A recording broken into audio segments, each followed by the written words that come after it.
Former SAA CEO Vuyani Jarana has joined mobile telecommunications infrastructure supplier Mobax as its chairman.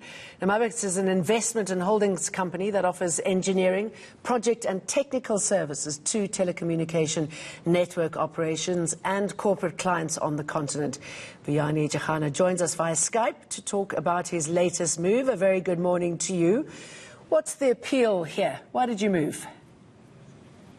Well, I looked at the telecoms in the industry in the continent.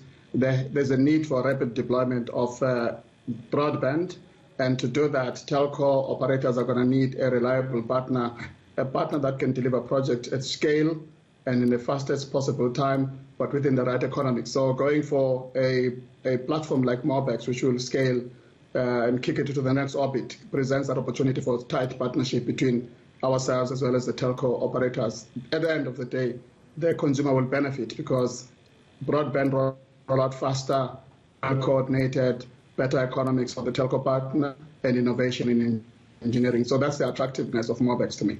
And how are you building the COVID-19 intervention into your business plan?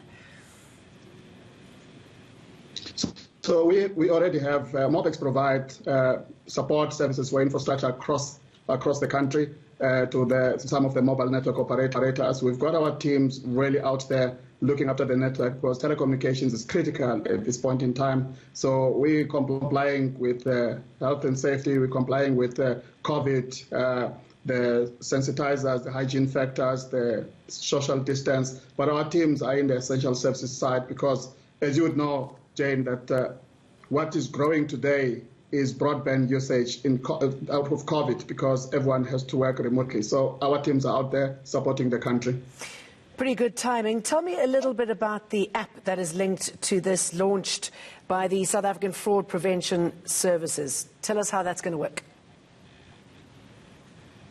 Well, so we're not very close to that app from a Mobax point of view because all what we do is really provide the underlying infrastructure, focusing on building telco-grade infrastructure, looking at renewable energy solutions, as well as really making sure that networks are available. So they can only benefit. Anyone who's using an app almost like as an over-the-top service can only benefit if the underlying infrastructure is solid and is available. And we support the telecommunications companies make sure their equipment and networks remain resilient and available to their customers.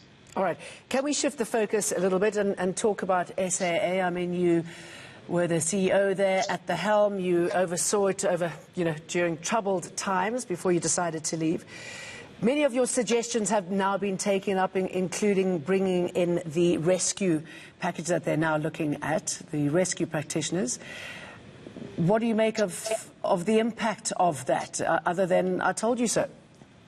No, look, I think, to be honest with you, it wouldn't be I told you so.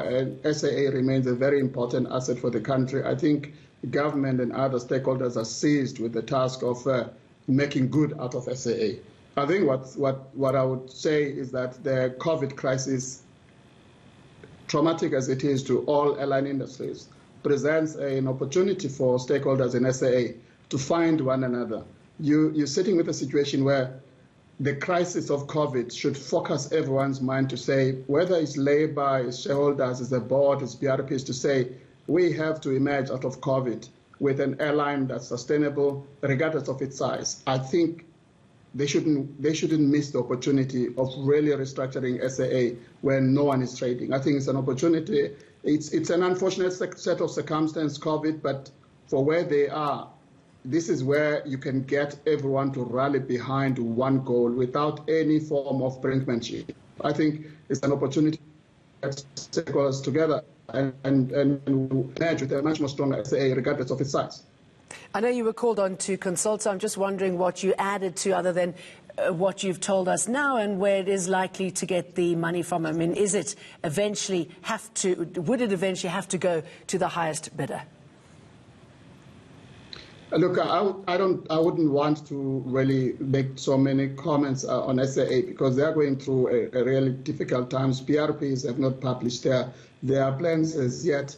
I don't want to preempt that. All I can say is that we should wish all the people of SAA.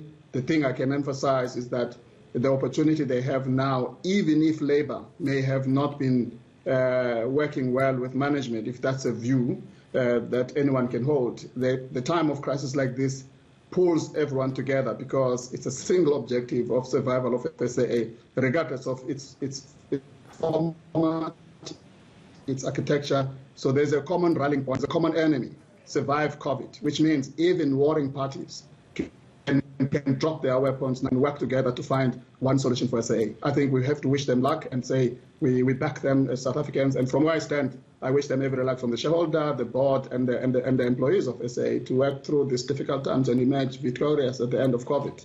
Vuyani Jarana, good to talk to you, and best of luck for your new venture.